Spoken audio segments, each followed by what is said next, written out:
Porto Alegre terá o primeiro Centro Municipal de Diagnóstico e Tratamento Médico Integrado do transtorno do espectro autista. Uma esperança para muitas famílias que aguardam por tratamento especializado. De acordo com o movimento Orgulho Autista Brasil no Rio Grande do Sul, 600 pacientes com o espectro aguardam por atendimento especializado aqui na capital gaúcha. No programa de hoje, nós vamos conhecer algumas dessas histórias e entender como o Legislativo e a Prefeitura podem garantir o direito básico à saúde de quem convive com o transtorno do espectro autista. Fique com a gente e acompanhe. Todo dia eu olho para minha filha e eu tenho a consciência que todo dia eu perco um pouco a minha filha. Minha filha tem direito de sobreviver nesse mundo? Não. Ela tem direito de viver nesse mundo. Ela é um ser humano, independente do diagnóstico dela. Nós lutamos muito para que as pessoas entendam que a gente precisa de uma adequação no trabalho. Tem sido bem difícil, as pessoas nem conhecem o autismo adulto nos locais de trabalho, então primeiro tem que chegar, tem que levar a lei, tem que buscar advogado, tem que fazer todo... E a pessoa já está no limite. Os relatos de Érica e Evandra chamam atenção para uma realidade ainda muito desconhecida para várias pessoas, inclusive profissionais da saúde e educação: o transtorno do espectro autista. O autismo engloba diferentes condições marcadas por perturbações do desenvolvimento do cérebro, o que prejudica a linguagem e o comportamento social. Conforme os especialistas, existem inúmeras causas para o autismo, entre elas fatores genéticos, biológicos e ambientais. Cada paciente exige um atendimento especializado e individualizado, com a participação dos pais, familiares e uma equipe profissional multidisciplinar. O autismo ele vai apresentar muitas vezes, é um bebê que não chora, é um bebê que não interage com o olhar, é um bebê que leva mais tempo para falar, é um bebê que até muitas vezes não incomoda num primeiro momento, né? Mas ficaria naquela situação assim do indivíduo mais ensimesmado, aquele indivíduo que não estabelece uma interlocução como nós estamos estabelecendo agora, com o olhar, ou seja, com aquela sensibilidade, né? Ou seja, são crianças falando em sensibilidade. Como eles têm uma integração neurosensorial diferenciada, são crianças que vão ser muito mais sensíveis à sonoridade, a mudanças que para nós são mudanças muito sutis que a gente não percebe, para eles são muito intensas. Após confirmado, o atendimento multiprofissional é primordial logo após o diagnóstico do autismo. No entanto, a falta de informação ainda é um problema vivido por muitas famílias. Érica descobriu o autismo da filha Angelina quando ela tinha 1 ano de idade. Hoje, aos 6 anos, a menina ainda aguarda atendimento em Porto Alegre. Segundo Érica, foi graças a profissionais que se sensibilizaram com Angelina que ela tem conseguido fazer o tratamento especializado. Esperando, desde 1 ano de idade, os tratamentos, onde a minha filha já passou por inúmeras podas neurais, onde a minha filha já transitou dentro do espectro autista, onde a minha filha teve regressões e perdas que eu não vou recuperar mais.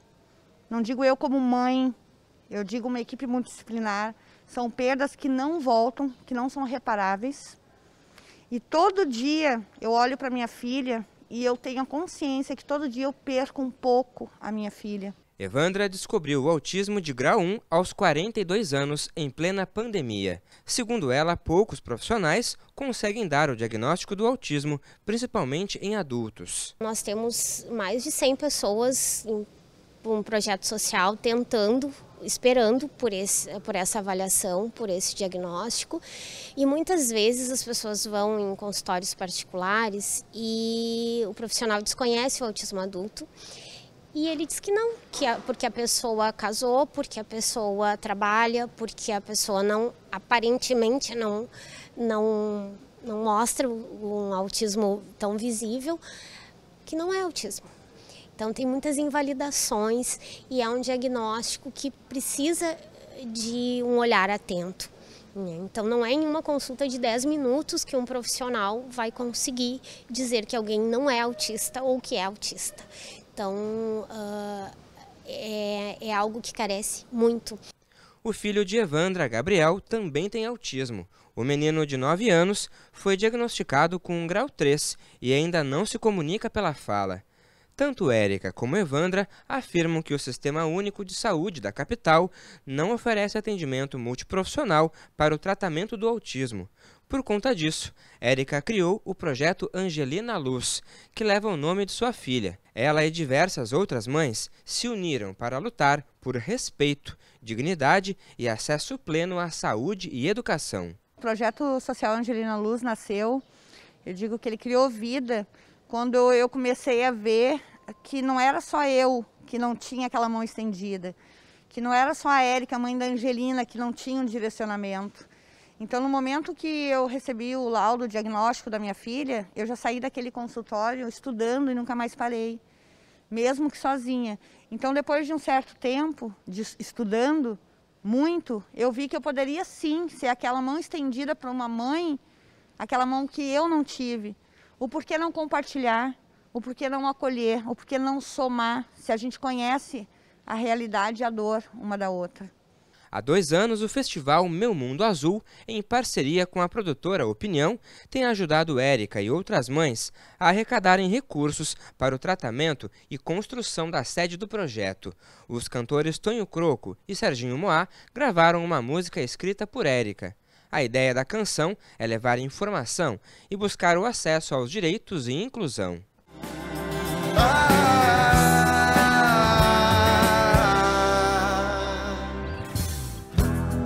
De um olhar brilhante,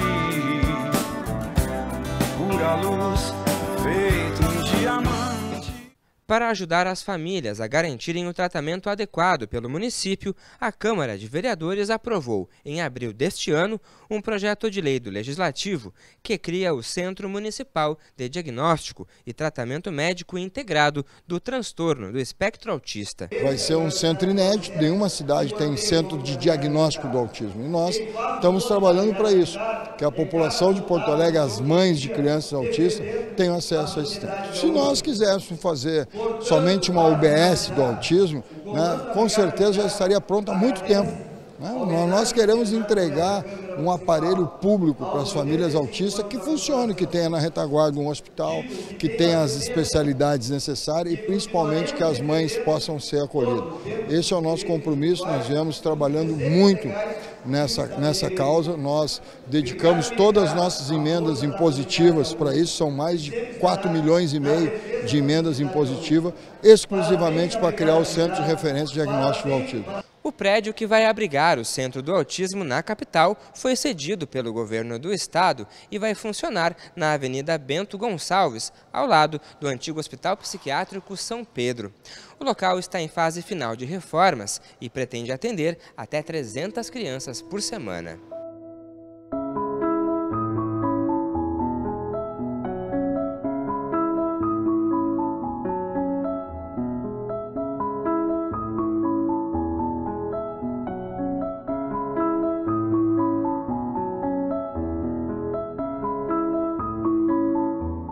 A gente está trabalhando agora todo um plano referencial num primeiro momento vai ser de 0 a 12 anos, que é a etapa mais sensível, né?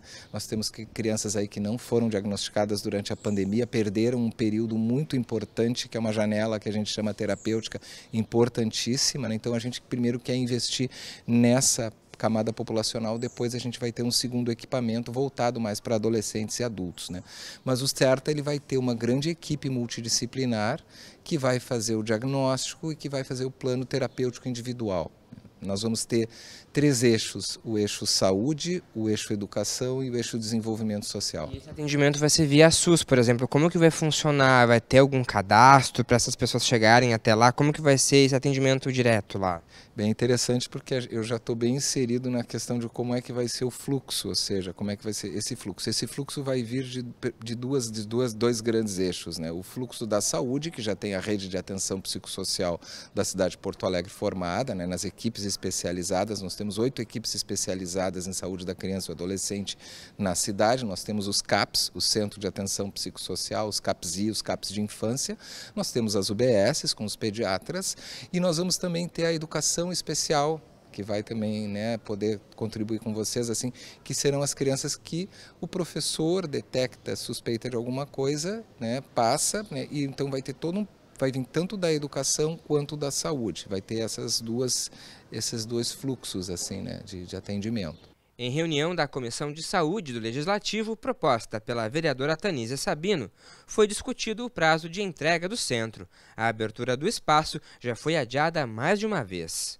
Talvez não seja assim um espaço grande realmente, mas é um espaço ótimo, dá para começar ali, né? Ele vai ser um centro que tem o tripé, como a gente diz, né? Da assistência social, da educação e da saúde. É um centro realmente que vai ser referência, inclusive para o nosso estado, e a expectativa é de atender em torno de 300 crianças e lá ter todos os profissionais da saúde que uma criança com autismo precisa. Geralmente é a fono, é o psicólogo, é o psiquiatra, né? Todos os atendimentos serão feitos lá. Então, assim, é um sonho para Porto Alegre, é um projeto que nós estamos esperando, que eu creio que logo, logo vai estar pronto e vai ter festa para inaugurar. O coordenador do centro disse que ainda não há uma data definida para a inauguração, pois, segundo ele, é preciso resolver questões jurídico-administrativas. Porém, admitiu que Porto Alegre não consegue dar conta de atender os pacientes autistas na rede de saúde do município. Temos clínicas de autismo particulares de convênios aqui em Porto Alegre, né? Mas esse equipamento ele está num local muito estratégico. Então, enquanto algumas crianças vão estar fazendo uma abordagem, outras vão estar fazendo outra, de manhã e à tarde, né? Vai ter refeitório, vai ter sala com brinquedoteca, enfim. Então, o fluxo vai ser todo estabelecido dentro de uma agenda, né? Então nós temos uma capacidade o que seria uma capacidade instalada? Que naquela semana poderão circular até 300 crianças pelo centro. E equipe, quando o senhor fala assim, desde médico, terapeuta ocupacional, psicólogo, é uma equipe reforçada para esse atendimento contínuo mesmo? Sim, a equipe, como a gente chama, equipe multidisciplinar, nós vamos ter 2 psiquiatras da infância, 2 neuropediatras, 4 psicólogos, enfermeiros, 2 terapeutas ocupacionais, educadores físicos, nós vamos ter também fisioterapeuta, nós vamos ter no centro. Ele vai ter um braço de matriciamento, ou seja, nós vamos ter uma equipe que vai dar suporte aos professores nas escolas. Esse é um grande diferencial, porque muitas vezes o nosso objetivo, depois que a criança estabilizar, é devolver ela para o convívio escolar, na inclusão escolar, ou mesmo até para a rede, para que possa dar continuidade, porque senão a gente tem, só na lista de espera atualmente, nós temos 600 crianças e adultos, né? Nós temos 600 pacientes aguardando, né, para ter o atendimento, para ter o diagnóstico.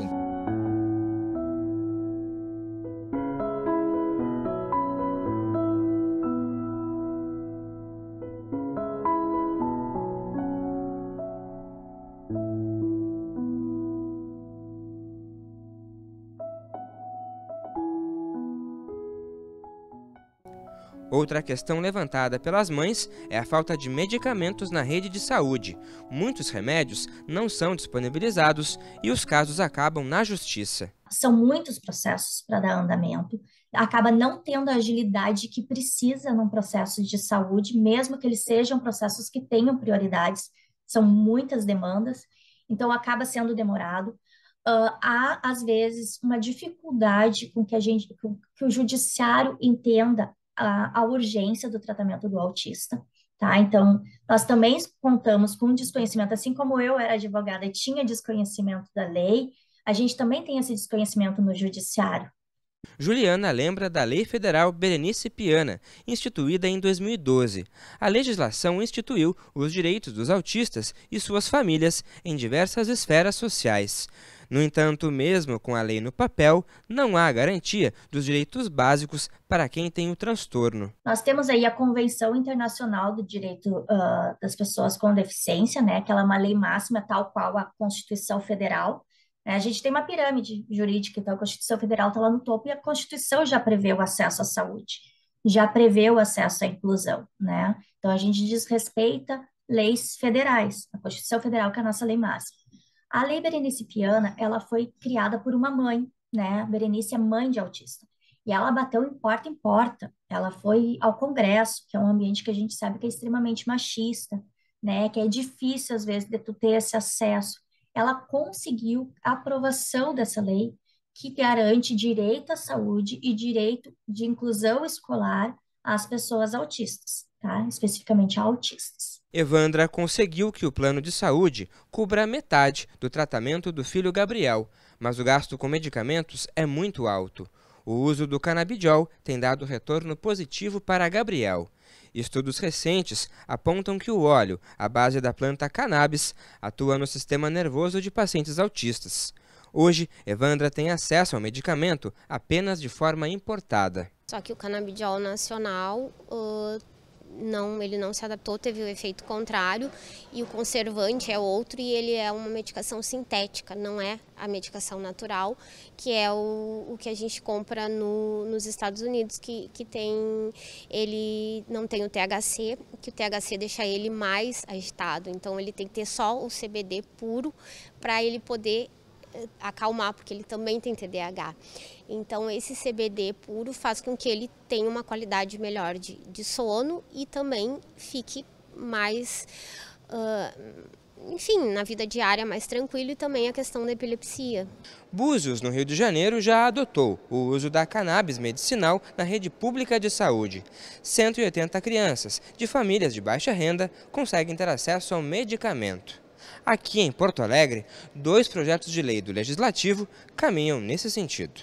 Conforme o autor da matéria, a intenção é que o município possa oferecer o medicamento à base de cannabis de forma gratuita, desde que devidamente autorizado por ordem judicial ou pela Anvisa. Nós acreditamos que o nosso município tenha que ter uma política de fomento à pesquisa, uma política que inclusive também possa distribuir esses remédios para a população, porque nós sabemos que da forma como está hoje ele é praticamente inviável para as pessoas que necessitam e não tenham uma renda compatível. E a lógica da Farmácia Viva é que a longo prazo, a partir de uma lógica de aprovação do PL 399, né, que é federal, uma lei federal que regula a produção, a distribuição de remédios à base de cannabis, que nós possamos, inclusive na nossa Farmácia Viva, dentro de uma regulamentação da Anvisa, dentro de normas para a produção de remédios à base da cannabis, que nós possamos, inclusive, né, se possível, termos uma produção local. Tem alguns estudos que suspeitam que o uso de cannabis poderia, mas não se confirmou, uso de alguns fármacos, se usa muitos fármacos que interferem, né? Mas não existe nenhum tipo de comprovação científica, né? Para se ter uma ideia, até o canabidiol é usado muitas vezes para o tratamento, né? Pelo menos não se tem também um consenso muito forte, mas parece que a evidência científica tem mostrado que em alguns casos refratários se utiliza. Outra reclamação frequente das mães dos autistas é a falta de monitores, espaço adequado e materiais adaptados nas escolas municipais de Porto Alegre. É exclusão, é mãe levando o autista quando consegue a vaga, mas aquele autista só pode permanecer 2 horas, 3 vezes na semana, aquele autista que não tem um monitor, aquele autista que não tem a sala de EE, aquele autista que não tem APEI, o material adaptado, avaliação adaptada, que é tudo direito. Como é que uma criança autista vai chegar sem intervenção nenhuma da saúde e ser jogada dentro de uma escola? Então, uma coisa está totalmente conectada, saúde e educação. Uma criança com intervenção especializada, terapêutica, vai conseguir muito mais fácil se incluir na educação. Em reunião da Comissão de Educação do Legislativo, o vereador Jonas Reis destacou que é preciso que a Prefeitura realize concurso público para a contratação desses profissionais. Eu acho que hoje a inclusão nas escolas ela está muito lenta, porque tu não tem formação continuada para os professores, para os profissionais. Tu joga os monitores, que é uma reclamação das mães que vieram aqui nessa comissão no início do ano, joga os monitores na escola sem dar um processo formativo. São pessoas que fizeram concurso, têm o ensino médio, mas não sabem exatamente o que é preciso fazer com cada indivíduo. Então tu precisa formar, tu precisa dizer, olha, essa pessoa tem isso, essa pessoa aqui já é diferente, esse aluno de 10 anos se comporta assim, o outro assado. E aí tu construir de fato um alargamento do direito, senão tu fica só colocando profissionais e tu não tem realmente a garantia do serviço público, que na ponta ele tem que ser oferecido para a população. Conforme a coordenadora de Educação Especial da Secretaria Municipal de Educação, a Prefeitura vai fazer o chamamento de mais 160 monitores para dar conta da demanda. Com relação aos materiais e avaliações adaptados, os professores estão utilizando provas e atividades do banco de questões da SMED. Falta sim hoje professores, porque eu tenho escolas que eu tenho 3 professoras de educação especial atendendo. Tem escolas que eu tinha 3, eu tenho 1 e me falta esse RH para completar. Nós já temos, né, um concurso em andamento na SMAP para sair, provavelmente início deste ano que vem, mas nós também fizemos agora a seleção para contratação, porque a gente sabe que o concurso tem todo um processo e é demorado. Quanto a monitores, nós chamamos este ano monitores, mas como a nossa demanda ela é crescente a cada dia, nós ainda não conseguimos colocar todos os monitores que nós necessitamos para cumprir uma política que nós também estamos criando na casa, uma política de monitores e de estagiários. Segundo Josiara, atualmente a rede municipal de ensino possui 1.292 alunos com diagnóstico de autismo. Outros estudantes estão em avaliação. Ela destacou que o novo centro de autismo vai ajudar os alunos que apresentarem alguma dificuldade. Daqui a pouco essa criança não está conseguindo ficar numa escola. Então, no centro, nós vamos ter 3 salas de aula de manhã, 3 turmas à tarde. Para aquela criança que não consegue, que a gente sabe que tem, que chega no portão da escola e a mãe tem que voltar para casa. Ela vai ficar que tempo no centro? Ela vai ficar o tempo de ser atendida, de nós criarmos, né, todo o atendimento para ela, o plano individual dela, mas depois nós vamos fazer essa transição para a escola comum que ela estava e vamos também fazer formações para a escola, fazer o acompanhamento na escola. Então, a proposta deste centro, ele é multidisciplinar mesmo, ele é muito completo.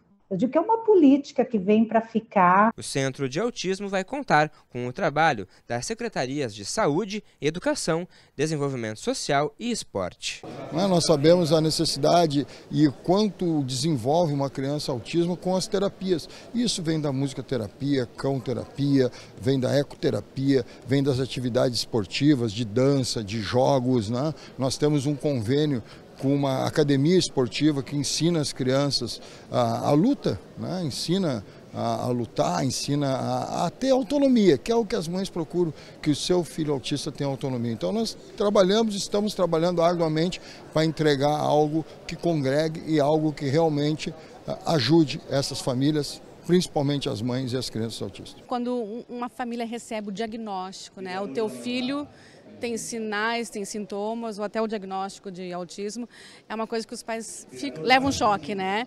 Então, acho que isso também foi falado na reunião de ontem, né? A questão das famílias, o acolhimento das famílias, e muitas vezes é a mãe, né? É a mãe que carrega sozinha, né, o filho. Muitas vezes também o pai tem que trabalhar, aquela coisa, e a mãe que acaba ficando com a criança, né? Então, acho que esse suporte para a família também é importante, que o centro prevê o trabalho das associações, né, relacionado ao autismo também. Eu espero realmente que as leis sejam cumpridas e respeitadas, porque inclusão não é um favor, tá? É um direito, e no momento que tu inclui, né, eu acho que sim, somos todos diversos, ninguém é igual ao outro, então a gente tem que acolher essa diversidade, a gente tem que incluir as pessoas com deficiência e olhar também para o nosso meio, com quantas pessoas com deficiência eu convivo, com quantas pessoas negras eu convivo, né? Então, assim, quantas mulheres mães solo. Então, os minorizados, que são minorizados, né? Não são minoria, são minorizados. Na verdade, acabam sendo maioria, se a gente contabilizar. Mas olhar, né, e incluir essas pessoas, porque isso é sociedade. A sociedade não é a bolha que a gente vive.